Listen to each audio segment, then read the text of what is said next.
네, 안녕하세요. 이상철 교수입니다. 이번 시간은 아노바 시간의 마지막으로 투웨이 리피티드 메저드라는 방법론에 대해서 배워보도록 하겠습니다. 이원 방법 측정 분산 분석이라는 방법인데요. 실제로 투웨이 아노바하고 리피티드 메저드 아노바를 두 개를 동시에 섞어 놓은 것이라고 보시면 되겠습니다. 자, 그래서 이 방법론은 우리가 실험 연구에서 가장 많이 쓰이는 방법론인데요. 실제로 실험을 할 때 실험군과 그 다음에 대조군을 두 개를 나눠서 분석해야지만 실제로 실험의 효과를 검증하는 경우가 많이 있습니다. 즉 무슨 말이냐면 실험군만 가지고 실험한 결과를 우리가 해석할 때 그렇지 않은 집단에 대한 비교할 수가 없지 않습니까? 그래서 항상 우리가 실험을 할 때는 이 실험을 만약에 어떤 치료약을 개발했다. 그러면 치료약을 실제로 사용하는 실험군의 변화와 그렇지 않은 군의 변화, 그렇지 않은 군은 우리가 대조군이라고 부릅니다. 그 군의 변화를 가지고 비교해 봤을 때 실험했을 때 훨씬 더 효과가 크다라는 걸 증명해야지만 우리가 실제로 실험이 효과가 있다라고 우리가 얘기해 줄 수가 있는 겁니다. 그래서 될 수 있으면 차이 검증을 할 때, 실험 분석을 할 때는 실험군과 대조군을 나눠서 분석하는 경우가 가장 많이 있고요. 만약에 이렇게 실험을 할 수 없는 경우에는 우리가 이전에 배웠던 아노바나 T-테스트 이런 거를 가지고 우리가 분석을 하게 되는 겁니다. 자, 그래서 문제를 한번 보겠습니다. 자, 이번에 K병원에서는 새롭게 아로마 테라피 치료약을 개발을 했습니다. 과연 이 아로마 테라피가 통증에 효과가 있는지 없는지를 검증하고자 합니다. 자, 그랬을 때 우리가 어떻게 해야 되는지 한번 보겠습니다. 자, 실험군과 대조군을 나누고요. 병원에 있는 환자들을 대상으로 해서 두 개의 그룹으로 나누고요. 근데 실험군은 실제로 새롭게 개발한 치료제로 우리가 처리를 해주게 되고요. 대조군은 일반 향기 치료제로 우리가 하게 되는 거죠. 그런데 실제로는 실험군과 대조군 사이에서는 둘 다 내가 실험을 받고 있다라는 것을 몰라야 됩니다. 이거를 우리가 블라인드 테스트라고 합니다. 왜냐하면 우리가 실험을 할 때 플라시보 이펙트라는 게 있습니다. 플라시보 이펙트라는 건 뭐냐면 우리가 가짜 약을 의미하는데 뭐냐면 사람들이 만약에 내가 실험을 하는 대조군이라는 걸 알게 되면 대조군의 입장에서 보면 심리적으로 나는 가짜 약을 받고 있기 때문에 나는 안 낫구나 라는 심리적인 이펙트가 들어가게 됩니다. 따라서 이렇게 우리가 실험을 할 때는 실험군과 대조군으로 나누지만 실제로 이 실험군과 대조군으로 나눈 거는 연구자만 알 수가 있고요. 실제로 환자들은 실험 집단들은 이거를 모르게 해야 되는 거죠. 그래서 하나의 집단으로만 인식하게끔 만들어주는 걸 우리가 블라인드 테스트라고 합니다. 블라인드 테스트에 대한 거를 처리를 해주게 되고요. 그랬을 때 실험군과 대조군의 치료 전에는 후에는 통증의 차이가 있는지 없는지를 검증해야 되겠죠. 자, 그런데 중요한 게 있습니다. 뭐냐면 이렇게 실험군과 대조군으로 나눠서 할 때는 치료 전에는 실험군과 대조군의 통증 차이가 없어야 됩니다. 즉 똑같은 상황에서 출발을 해야 되죠. 만약에 실험군과 대조군이 실험 전에부터 차이가 많이 나더라. 그럼 우리는 실험할 의미가 없게 되는 거죠. 만약에 우리가 사전에 실험군과 대조군의 어떤 통증을 우리가 임의로 나눠서 실험군과 대조군을 임의로 나누고 통증을 우리가 조사를 해봤더니 차이가 나더라. 이렇게 우리가 판단을 하게 되면 실험하기 전에 실험군과 대조군을 바꿉니다. 바꿔서 서로 일치시켜주고 난 상태에서 실험군과 대조군한테 우리가 처치를 하게 되는 거죠.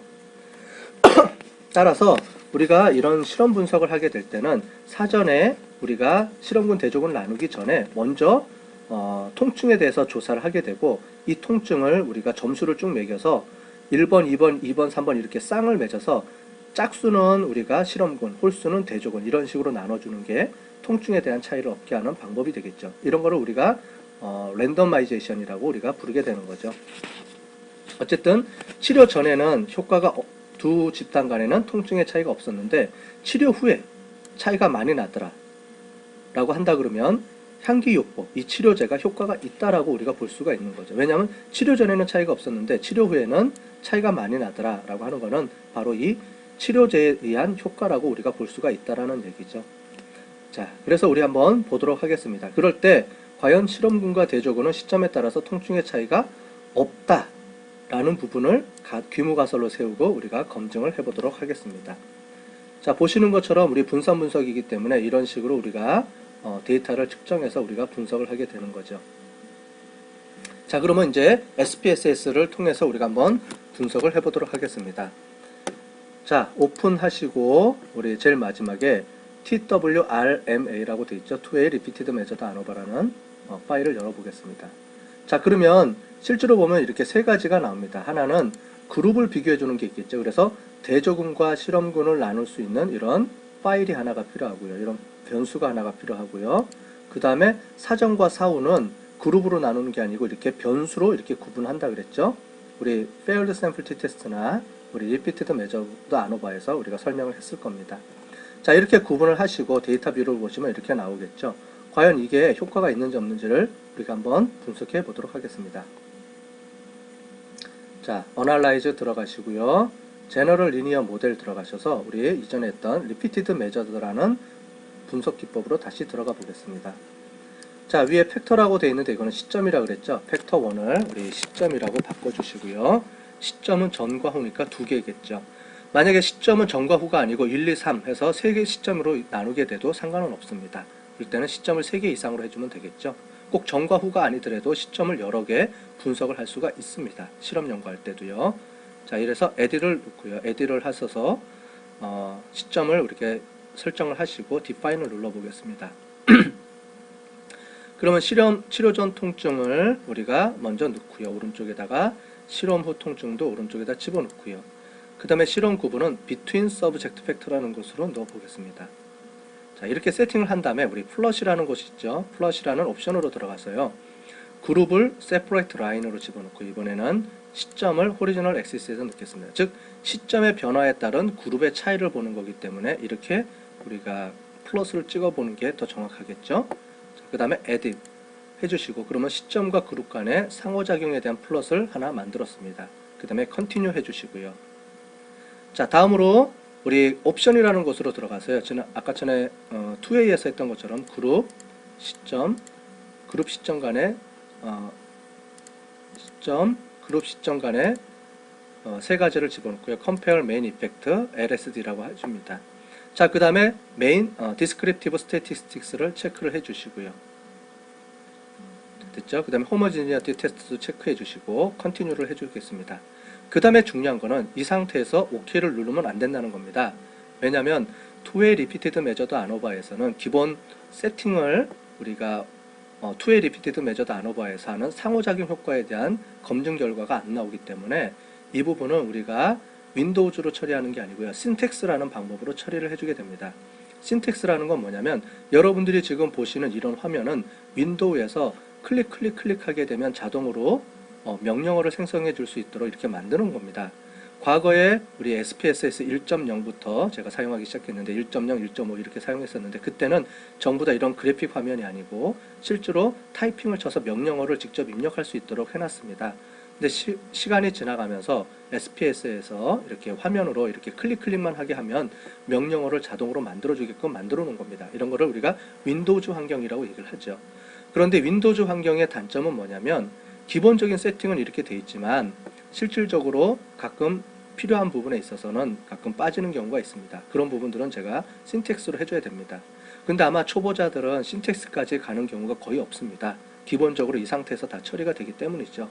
즉 신텍스를 사용한다라는 얘기는 뭐냐면 이제 고급으로 올라갔구나 이렇게 이해를 하시면 되겠습니다. 자, 이렇게 된 상태에서 처음부터 신텍스를 만들지는 않고요. 지금까지 세팅한 거를 이용을 해서 신텍스를 수정하는 방법이 있습니다. 자, 밑에 보시면 페이스트라는 게 있습니다. 이 부분을 눌러보겠습니다. 그러면 신텍스로 우리가 넘어가는 이런 화면이 뜨게 되겠습니다. 여러분들이 지금까지 세팅을 했던 방법이 세팅한 거를 이렇게 그래프로 나타내주면 이렇게 신텍스로 나타내주면 이런 명령어가 만들어진 겁니다. 자, 그런데 중요한 거는 여기 지금 다른 것들은 다 괜찮지만 제일 마지막에 에스티메이트에서 이 상호작용 효과에 대한 비교 부분이 뒤에 없습니다.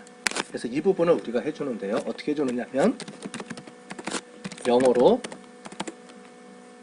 compare C라고 입력하면 나오죠. compare 해주고요. 가로 열고 시점이라고 우리가 입력을 해주면 되겠습니다. 그래서 우리 compare 시점에 따라서 테이블을 인터랙션 이펙트를 우리가 한번 구분해 보겠다라는 겁니다. 자, 이 부분은 우리가 책에 자세하게 나와 있고요. 만약에 책이 없으시면 우리 신텍스 이 부분은 제가 직접적으로 저장을 해 놓은 게 있습니다. 예를 들어 보면 신텍스에 열기 들어가서요. 바탕화면에 경영통계 데이터에 보시면 이렇게 7.5에서 SPSS라는 파일로 저장이 되어 있습니다. 이걸 열어보면 지금 여러분들 화면에 보이는 것처럼 똑같은 이런 화면이 뜨게 될 겁니다. 책을 통해 보셔도 되고요. 이걸 통해서 검증해 보셔도 되겠습니다. 자, 이렇게 신텍스를 입력한 상태에서는 어떻게 주면 되느냐? 위에 보시면 화살표가 되어 있죠. 이 화살표가 실행 버튼입니다. 이 화살표를 눌러 보겠습니다. 자, 그러면 실행이 된 거를 눈으로 볼 수가 있겠죠. 그래서 실험군 71명, 대조군 71명, 실험군 144명을 이용을 해서 우리가 분석을 하게 된 겁니다. 자, 그래서 치료 전 통증을 보시면 대조군은 45점, 실험군도 46점. 큰 차이가 없이 보이시죠? 과연 이게 통계적으로도 차이가 없는지를 한번 보겠습니다. 자, 치료 후 통증은 대조군은 45점이었는데 실험군은 36점으로 10점이나 다운이 됐죠? 자, 그래서 이 부분을 가지고 통계적으로 검증을 해보게 되는 겁니다. 자, 제일 중요한 거는 여러분들이 아시다시피 시점과 그룹 간의 이 인터랙션 효과 부분이 되겠죠. 그래서 인터랙션 효과 부분을 보시면 구형성 검증에 대해서 나오게 되겠죠. 이 부분을 우리가 해석해 주면 됩니다. 자, 그래서 시점과 그룹 간에는 차이가 없다 라고 말할 수 있는 확률이 0.015, 1.5% 뿐이 안 되죠. 따라서 시점과 그룹 간에는 차이가 존재한다 라고 우리가 연구가설을 채택해 주게 되는 겁니다. 자, 이 부분에 대해서 쭉 보시면 밑에 결과가 나오는데요. 두 개 다 중요한 건 아니고요. 이 부분이 중요하죠. 근데 이 부분에 대해서 실제로 이 밑에 보이는 분석 방법이 실제로는 우리가 아까 전에 신텍스로 해주지 않으면 이 표가 나오지가 않습니다. 그래서 신텍스를 이용해서 이 표를 만들어 주게 되는 거죠. 그래서 여기 보시면 대조군은 시점 1, 시점 2에 따라서 차이가 없고요. 그죠? 즉 전과 후에 따라서 차이가 없이 나오는 겁니다. 시그니피컨트 값도 보면 79% 이상 높은 확률로 나오죠. 즉 대조군은 전과 후가 차이가 없다라고 말할 수 있는 확률이 거의 80%나 되죠. 따라서 전과 후는 차이가 없다라고 우리가 볼 수 있는 거고요. 실험군은 전과 후가 차이가 없다라고 말할 수 있는 확률이 제로죠. 따라서 전과 후는 차이가 난다. 차이가 약 9점 정도 차이가 나네요. 이거를 더 확실하게 볼 수 있는 우리 평균 프로파일 분석이라고 우리가 그림을 그려봤죠. 그거를 밑에 보시면 플롯으로 나타내 주게 되는 거죠. 파란색은 대조군이고 초록색이 실험군이 되겠습니다. 이럴 때 시점은 사전에는 두 집단 간의 차이가 없었는데 사후에서는 대조군은 변화가 없죠. 보시는 것처럼. 그런데 실험군은 큰 변화 차이가 있습니다. 바로 이 차이가 뭐라고 보시면 되냐면 실험의 효과라고 볼 수가 있겠죠. 따라서 향기요법은, 새로 개발한 향기요법은 큰 효과를 나타낸다라고 우리가 얘기할 수가 있는 겁니다. 자, 이 부분도 우리가 보고서 쓰는 양식에 따라서 보고서를 정리해 주시고 그 보고서 표를 우리가 말로써 해석해 줄 필요가 있겠죠. 그 다음에 이런 연구 결과를 이용해서 그러면 어떻게 응용이 가능한지에 대한 부분도 설명이 가능해야 되겠습니다. 자, 이것으로 우리 차이 검증에 대해서 전체적으로 분석을 다 해봤습니다. 우리가 실험 분석 방법은, 우리가 통계 검증 분석 방법은 차이 검증과 관계 검증이 두 가지로 나눈다고 했고요. 차이 검증은 우리가 T테스트와 아노바로 나눈다고 했고, T테스트는 원 샘플 T테스트, 인디펜던트 샘플 T테스트, 그 다음에 시점을 두 개로 나누는 페어드 샘플 T테스트가 있다고 했고요. 아노바 분석은 집단이 3개 이상일 때 아노바로 분석한다고 했고요. 인디펜던트 샘플 T테스트의 확장인 원웨이 아노바가 있었고, 페어드 샘플 T테스트의 확장인 우리가 리피티드 메저드 아노바가 있었고요. 그 다음에 기존 거와는 달리 우리가 두 개의 변수를 동시에 놓고 고려를 해야 될 때는 투웨이 아노바가 있었고, 그 중에 시점 간의 전후의 차이까지 분석을 해주게 되면 투웨이 리피티드 메저드라는 방법을 이용한다라고 지금까지 배워봤습니다. 그리고 분석하는 방법도 배워봤습니다. 자, 다음 시간에는 우리 인과 분석에 대해서 실제로 분석하는 방법을 배워보도록 하겠습니다.